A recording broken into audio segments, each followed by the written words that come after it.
नमस्कारम दोस्तों, मैं हूं डीपी सिंह और स्वागत है आपका राज तरंगणी की यूट्यूब महफिल में। दोस्तों, राज तरंगणी में हम दुनिया जहान के हर विषय पर चर्चा करते हैं, लेकिन उस चर्चा में हमारा निहित हमेशा होता है सॉर्ट ऑफ धार्मिक बोले तो परित्राणाय साधूनाम विनाशाय च दुष्कृताम।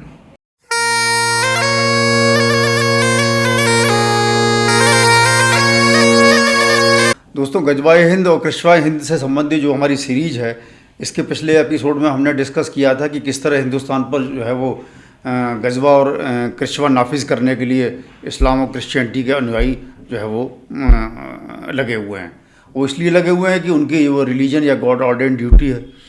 और उस एपिसोड में हमने सवाल किया था कि हिंदुओं की ड्यूटी क्या है जिनके पीछे वो लगे हुए हैं। तो उनकी ड्यूटी सिर्फ क्या, जो ईश्वर अल्लाह तेरो नाम की मीठी घुट्टी पीकर या गंगा जमनी तहजीब की चादर ओढ़ के मीठी नींदों में जो है वो सपने देखते हुए, सस्ते प्याज और सस्ते पेट्रोल के सपने देखते हुए सोए रहना है। जबकि जो है वो जो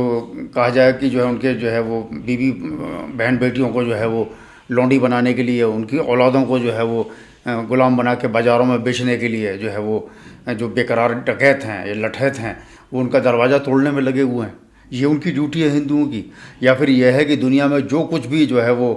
सत्य, शाश्वत, तर्कसंगत, लॉजिकल, ह्यूमेन और नोबल है, उसको बचाने के लिए जो है वो किसी भी कीमत पर बचाने के लिए अपनी जान भी कुर्बान करने के लिए उनको जो है वो तैयार रहना है। तो हिंदुओं को ये डिसाइड करना है कि उनकी ड्यूटी क्या है।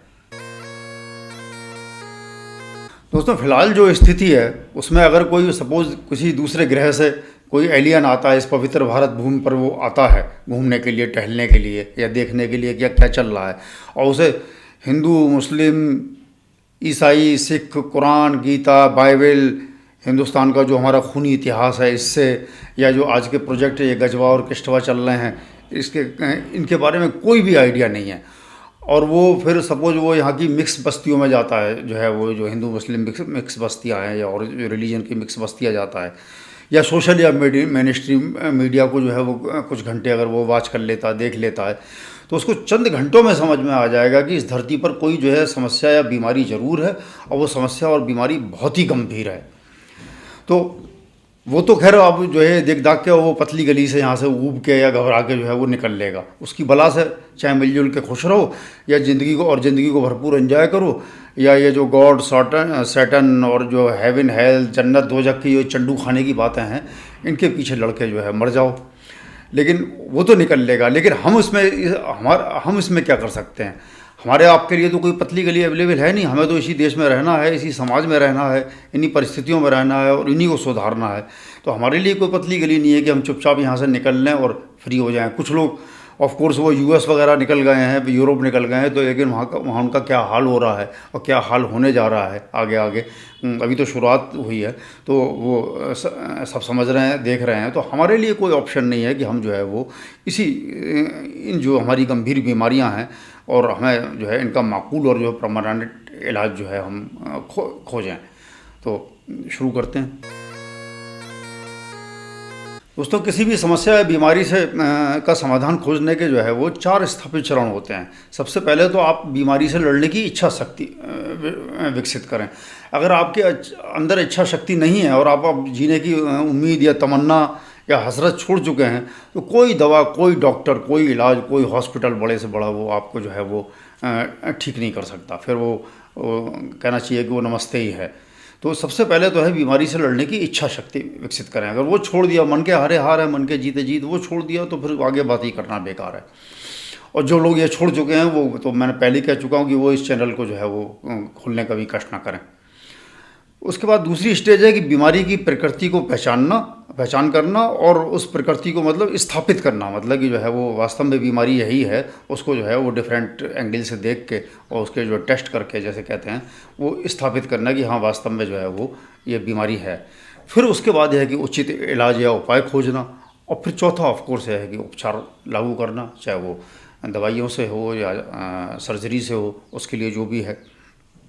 तो इन सब चीज़ों पे तो हम आगे आगे विचार करते रहेंगे, लेकिन सबसे पहले एक ज़रूरी बात जो मैं वो कहना चाहूँगा कि ये जो समस्या है,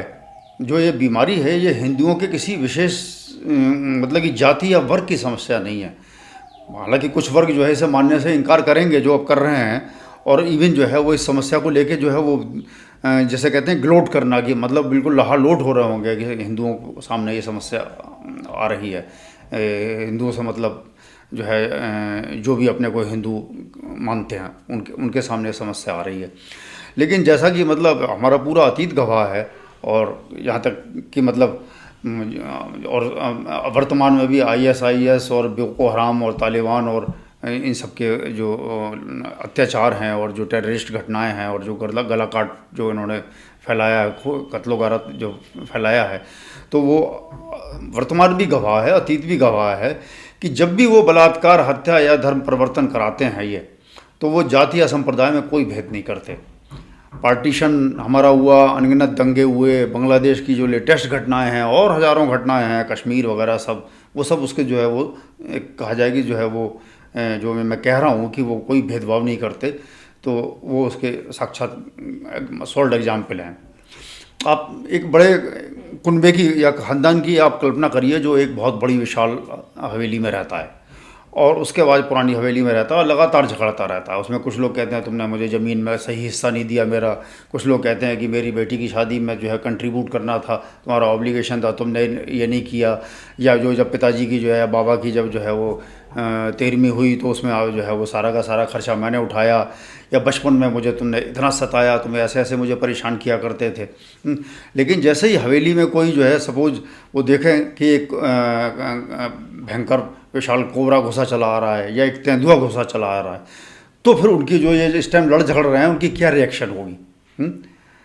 तो आप बताइए। तो सीधी सी बात यह है कि कहने का तात्पर्य यह है कि हिंदुओं को सबसे पहले कम से कम कुछ समय के लिए जो है आपसी झगड़े बंद करने होंगे, जैसे कि वो ख़ानदान जो है वो झगड़े बंद करके तुरंत वो तेंदुए को ढूंढने में और उसको जो है खदेड़ने में या सांप को जो है कोबरे को मारने में वो लग जाएगा, क्योंकि फिर वो उनके बच्चों पे आती है सब, और वो किसी को भी नहीं छोड़ता, वो किसी को भी अटैक कर सकता है, किसी को भी डस सकता है। तो वो हमें भी इसी तरीके से अपने आपसी झगड़े छोड़ के जो हमारी हवेली में कोबरा या तेंदुआ घुसा हुआ है, इसको जो है वो मारने के लिए पूरी ताकत लगाई होगी। उसके बाद अगर उनके अंदर जो है वो इच्छा हो, जज्बा हो, दम बचा हो, तो फिर वो फिर से झगड़ना शुरू कर दें, वो तो अलग इशू है। क्योंकि हार्ड फैक्ट ये है कि जो जिस बीमारी से, जिस समस्या से, जिस आफत से हम लोग रूबरू हैं, फेस टू फेस हैं, वो कोई सामान्य कोबरा या तेंदुआ नहीं है। इसके डीएनए में बिठाया गया है कि इसको हवेली के हर मेंबर को, हर औरत को, हर बच्चे को जो है वो डसना है और उसको मौत के घाट उतारना है, या उसको जो है वो जो भी कहें कि लौंडी बना के रखना है, जो भी है, और जो अल्टीमेटली सबको जो है वो काबू में करके, ख़त्म करके या मार के या गुलाम बना के, और फिर हवेली पर जो है अपनी प्रजाति के लिए कब्ज़ा करना है। ये इस हार्ड फैक्ट से जो है कोई भी इनकार नहीं कर सकता। तो अब मुद्दे पर आते हैं। तो पहचान करने पे ये जो पता लगता है कि हिंदुस्तान या हिंदुओं को एक नहीं दो गंभीर जो है जानलेवा बीमारी घेरे हुए हैं। इसमें एक तो बहुत ही एग्रेसिव टाइप का कैंसर है, जो मतलब कि बहुत ही ज़बरदस्त, भयंकर पेनफुल है और एक्सट्रीमली डेडली है, और छोटे से हिस्सा भी अगर शरीर का प्रभावित हो जाए तो जो है वो उसकी मरीज़ की वो जान ले लेना उसका निश्चित है। दूसरी बीमारी जो है वो मधुमेह या डायबिटीज़ है, जो चुपचाप धीरे धीरे और लगातार बढ़ती है और बिना किसी को पता चले धीरे धीरे शरीर के सारे अंगों को जो है असर करके बेकार कर देती है और आखिरकार वो जान लेके ही छोड़ती है। तो आप समझ रहे होंगे कि ये जो दो बीमारी कौन कौन सी हैं। तो लेकिन बात यह है कि इन दोनों बीमारियों की प्रवृत्ति बिल्कुल भले ही अलग हो, लेकिन दोनों बिल्कुल इक्वली जो है वो घातक हैं, और जिन्हें नज़रअंदाज करना जो है वो पूरे हमारे जो है वो बॉडी के लिए, या कहें हमारे जो है फैमिली के लिए, हमारे परिवार के लिए, समाज के लिए, हमारे कुनबे के लिए, हमारे देश के लिए, सब के लिए जो है वो घातक जो है होना निश्चित है। तो अगर मामला ये सपोज एक ही इंसान का होता, मतलब एक ही आदमी को इस तरीके की बीमारी लगी होती, चाहे वो कैंसर लगा होता, चाहे वो जो है वो डायबिटीज़ होती, तो फिर वो उसकी मर्ज़ी पे डिपेंड करता कि वो उससे लड़ने की इच्छा शक्ति डेवलप कर रहा है, नहीं कर रहा है, लड़ना चाहता है, नहीं चाहता है, इंटरेस्टेड है हॉस्पिटल जाने में, नहीं है डॉक्टर को दिखाने में, या वो मर जाना चाहता है। तो उसको तो चाहे वो जीना चाहता, चाहे मरना चाहता, वो उसकी जो है वो इच्छा पे था। लेकिन जब मामला पूरे 120 करोड़ लोगों के, पूरे राष्ट्र का और पूरे हमारी जो आगे आने वाली पीढ़ियों का है, और सैकड़ों पीढ़ियों की जो हमारी पूर्वजों की विरासत है उसका है, उनकी सांस्कृतिक जो दार्शनिक उपलब्धियां हैं, उनके हमारे जो मूल्य मान्यताएं और जो है वो हमारी परंपराएं हैं, तो इस हज़ारों वर्ष की जो हमारी ये विरासत का मामला है, तो उसको जो है संदिग्ध जो है कहेंगे डाउटफुल, जो ड्यूबियस इंटीग्रिटी वाले, ड्यूबियस ट्रुथफुलनेस वाले जो ये मसीहा हैं, और उनके मसीहों के जो ये इमेजनरी गॉड्स हैं, पार्टीजन और क्या नाम, बहुत ही घिनौने टाइप की प्रवृत्ति वाले गॉड हैं, बगैर बात के साले को जो है वो इनोसेंट लोगों को जो है हमेशा हमेशा के लिए जो है वो नरक की आग में जलाएंगे। ये गॉड है, ये कुत्तों से भी बदतर है साले। तो ऐसे गॉड्स के हवाले हमें कर देना है क्या? तो ये पूरे राष्ट्र का 120 करोड़ लोगों के जो है वो उसका पूरी पूर्वजों की विरासत और आगे आने वाली पीढ़ियों का और अभी की पीढ़ी का है। तो हम इसको जो है वो नज़रअंदाज, इग्नोर या इसके सलूशन निकाले बगैर जो है वो बिल्कुल पक्का, परमानेंट और बिल्कुल दुरुस्त सलूशन निकाले बगैर हम लोग चैन से नहीं बैठ सकते, जिन लोगों को भी थोड़ी परवाह है। तो कहने का मतलब यह है कि जो है वो अगर किसी कबीले के जो है कुछ व्यक्ति अगर जो है या ख़ानदान के व्यक्ति घातक शत्रु से लड़ने में, आपस में अगर वो झगड़े करने में, दोषारोपण करने में, दूसरों की ट्रबुल में खुश होने में अगर रुचि रखते हैं, तो हमें उनको पहले तो यह है कि वो बिल्कुल उनको नज़रअंदाज कर देना चाहिए। हमें अपना जो है वो एम से हमें बढ़ते रहना है, और ये नहीं सोचना है कि जो है वो ये लोग पीछे से पिन प्रिक्स कर रहे हैं, खुश हो रहे हैं, क्या कर रहे हैं, उनको बिल्कुल इग्नोर कर देना चाहिए टोटली। और लेकिन अगर वो एक्चुअली व्यवधान डालते हैं और जो है वो जो हम बीमारियों से लड़ना, या जो मैंने तेंदुए कोबरे का वो जो आपको एक मेटाफर सिमिली दी थी कि उसको अगर वो हम उससे निपटने के उसमें जो है अगर वो टांग अड़ाते हैं, तो फिर उनको जो है बिल्कुल निर्दयतापूर्वक कुचल देना चाहिए। इसमें उसमें कोई रहम की किसी भी तरीके की ज़रूरत नहीं है। तो मेरा आज के लिए इतना ही कहना था, मेरा इतना ही संदेश था। थोड़े लेखों को बहुत समझिएगा कि मेरा किधर इशारा है, और बाकी प्रॉब्लम जो हम अगले सीरीज़ के अगले एपिसोड में डिस्कस करेंगे। आपको जो है ये कैसा लगा आप कमेंट करके ज़रूर बताइएगा, जिससे कि फिर मुझे इससे आगे गाइडेंस मिलती रहे। और अगर कुछ